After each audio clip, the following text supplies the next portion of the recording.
या सबसे पहले आपको दिखाने जा रहा है। और देखिए, हम सीमा हैदर के घर के बाहर मौजूद है। ये दरअसल सचिन का घर है, जहां पर सीमा हैदर सरहद पार से जो है यहां पर पहुंची थी, जिसके बाद कई सवाल खड़े हुए। सबसे पहला सवाल ये कि आखिर सीमा हैदर जो है वो सरहद पार कर यहां पर क्यों पहुंची है। दूसरा सबसे बड़ा सवाल ये कि क्या सिर्फ मोहब्बत का परवान इतना ज्यादा चढ़ गया था कि वो सरहद पार यहां पर पहुंच गई, या इसके पीछे कोई सोची समझी साजिश है। और तीसरा सबसे बड़ा सवाल ये कि क्या ये एक तरीके का ट्रैप हो सकता है, जिसको अंजाम देने के लिए जो है यहां पर सीमा हैदर पहुंची, और जिसके लिए जानकारी जो है वो लगातार अब अधिकारी जुटा रहे हैं। यूपी एटीएस ने शिकंजा कसना शुरू कर दिया है।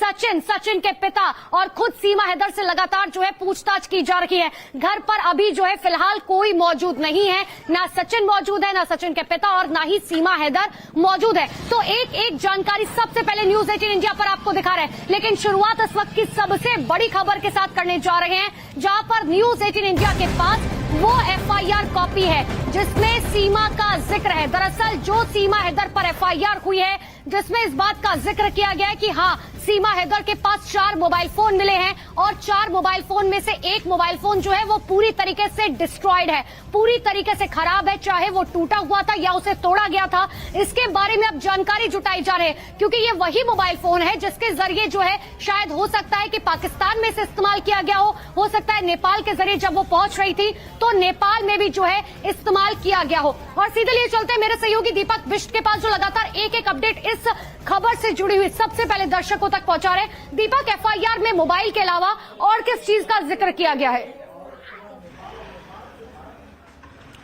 देखिए, जो एफआईआर है जिसमें बरामद वाली चीजें हैं, उसमें एक पाकिस्तानी सिम भी सीमा हैदर के पास से मिला है, जिस सिम के बारे में जानकारी जुटाई जा रही है। उस सिम को ऑन करके एक्टिवेट किया जाएगा। उसके बाद ये पता लगाया जाएगा कि इस सिम से आखिरी बार पाकिस्तान में किन किन नंबरों से बातचीत हुई थी।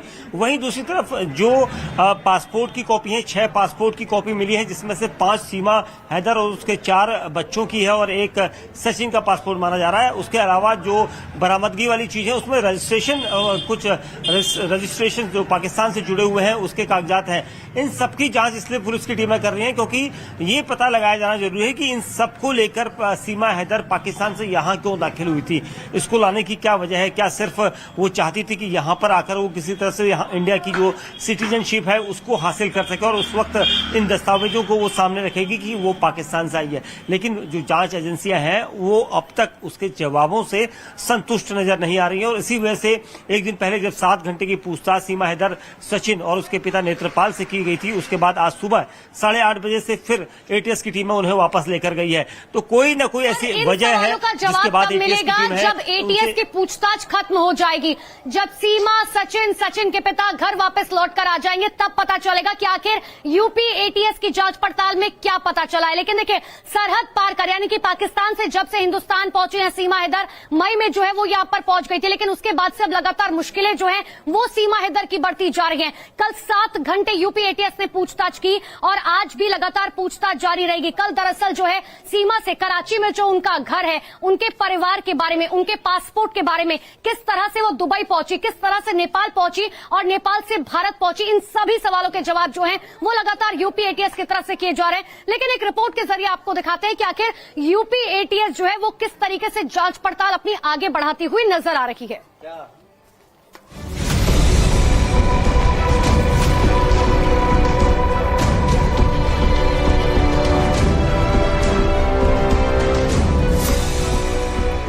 पाकिस्तान की सरहद पार कर भारत आई सीमा हैदर और सचिन की लव स्टोरी में जासूसी का एंगल जुड़ चुका है।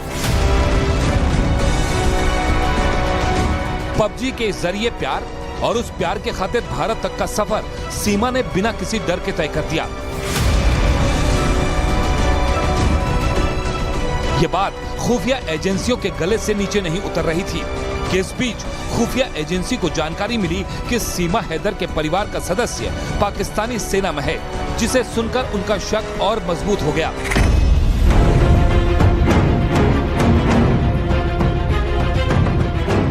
हकीकत क्या है उसे जानने के लिए यूपी एटीएस की टीम ग्रेटर नोएडा में सचिन के घर पहुंची। सचिन, सीमा और उसके 4 बच्चों को अपने साथ ले गई, और फिर शुरू हुई सवालों की लंबी फेहरिस्त। 2:06 एटीएस की टीम सचिन मीणा के घर पहुंची। सीमा हैदर, सचिन और सचिन के पिता से एटीएस ऑफिस चलने की बात कही।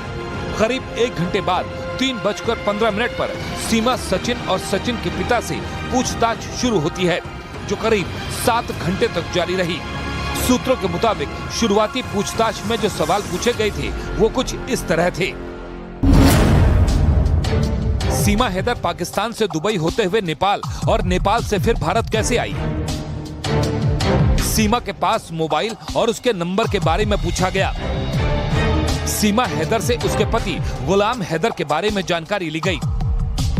सीमा हैदर के पासपोर्ट, उसके बच्चों के पासपोर्ट के बारे में पूछा गया। सीमा हैदर और सचिन की पहली मुलाकात के बारे में जाना गया।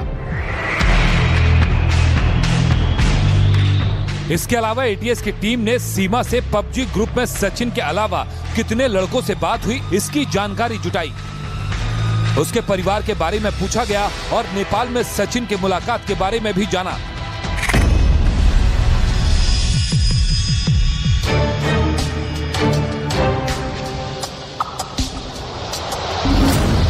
कि सचिन और सीमा नेपाल में 7 दिन रहे, उस दौरान वो नेपाल में कहां-कहां गए और किस-किस से मिले। सीमा हैदर के पूरे परिवार में माँ, पिता, भाई बहन के अलावा कौन-कौन है?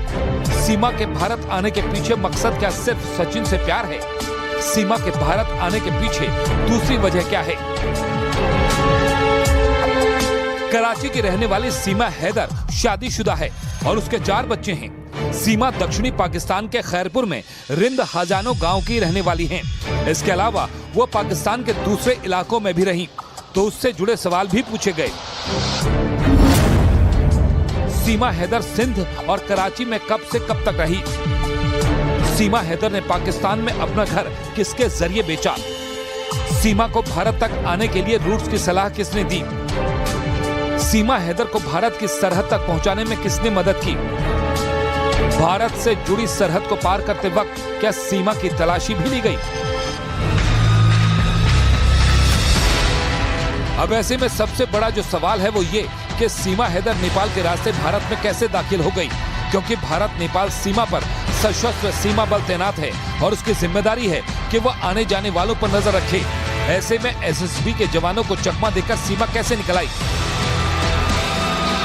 इन सभी सुरक्षा खामियों को लेकर एजेंसियों के बीच माथापच्ची चल रही है। फिलहाल एटीएस ने सीमा, सचिन और उसके बच्चों को घर भेज दिया है, जिन्हें दोबारा किसी भी वक्त वापस बुलाने की बात कही गई।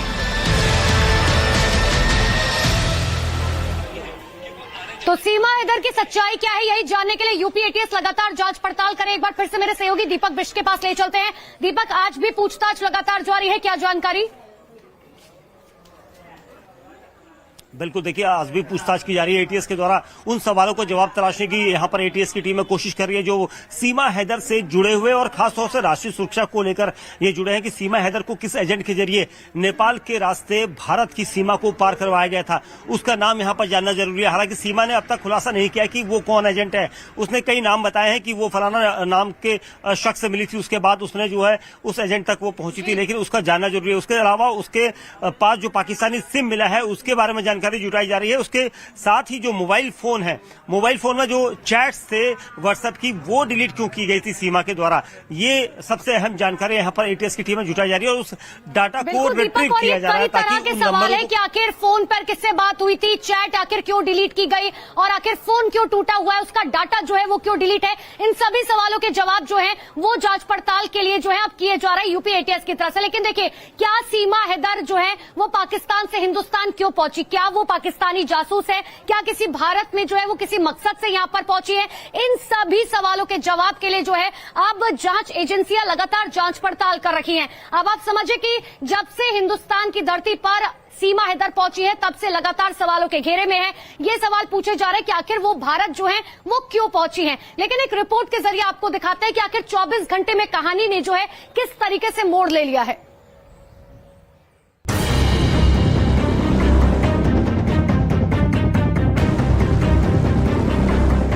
सीमा हैदर का भारत आने का मकसद क्या है?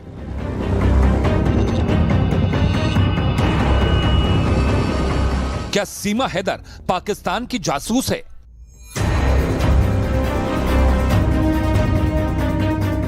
क्या सीमा हैदर का रिश्ता पाकिस्तान की सेना से है?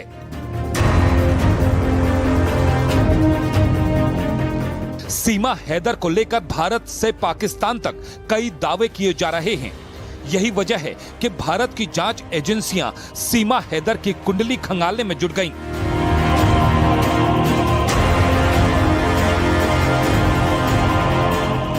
सीमा हैदर ने दावा किया कि वो जासूस नहीं है। उसे ग्रेटर नोएडा के सचिन मीणा से पबजी पर प्यार हुआ और सचिन के लिए ही वो पाकिस्तान से दुबई और नेपाल के रास्ते भारत आ गई। उसके साथ उसके 4 बच्चे भी भारत आ गए, जो सीमा हैदर के साथ सचिन मीणा के घर में रुके। सीमा हैदर ने नोएडा पुलिस और मीडिया को यही जानकारी भी दी। उधर पाकिस्तान में सीमा हैदर का जो फैमिली रजिस्ट्रेशन सर्टिफिकेट सामने आया, उसके मुताबिक उसमें गुलाम हैदर को सीमा हैदर का शौहर बताया गया।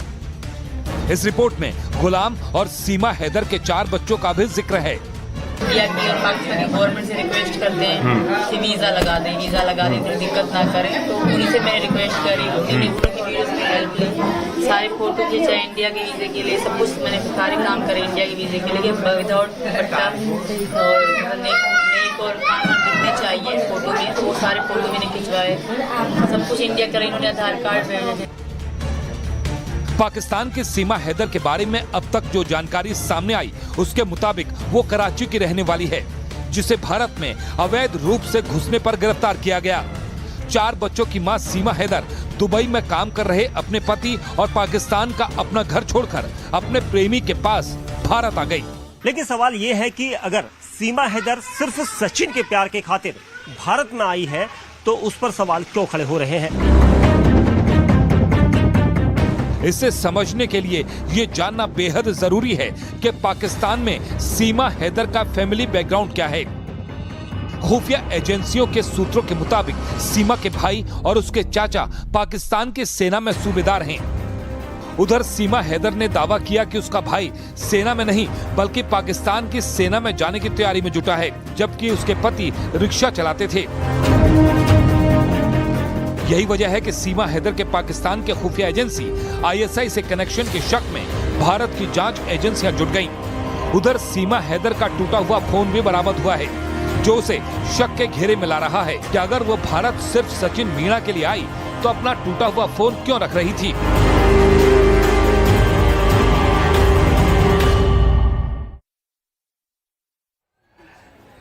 तो देखिए, एक एक तस्वीर लगातार आपको न्यूज 18 इंडिया पर सबसे पहले दिखा रहे हैं कि आखिर किस तरीके से सीमा हैदर जो है वो सबसे पहले कराची से निकली, दुबई पहुंची, दुबई से नेपाल होते हुए हिंदुस्तान की धरती पर पहुंच गई।